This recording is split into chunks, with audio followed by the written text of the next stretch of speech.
भूपेंद्र पटेल ने सूरत में आयोजित विकास संकल्प सभा को संबोधित करते हुए राज्य के विकास, सुशासन और जन कल्याण के प्रति अपनी सरकार की प्रतिबद्धता दोहराई। उन्होंने कहा कि सूरत ने उद्योग, व्यापार और रोजगार के क्षेत्र में उल्लेखनीय प्रगति की है, जो पूरे गुजरात के विकास का प्रमुख आधार है।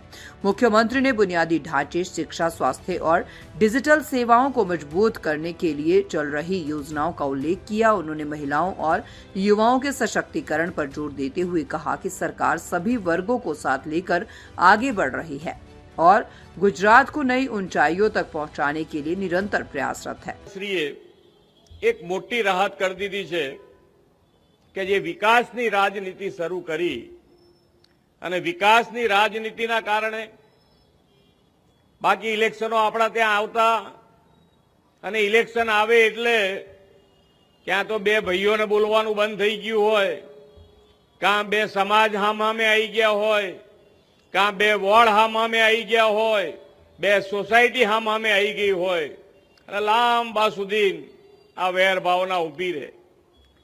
પણ આ વિકાસની રાજનીતિના કારણે તમે કરેલા કામો બતાવો, તમે જે કર્યું છે એ કામ લઈને આવો અને વોટ લઈ જાઓ।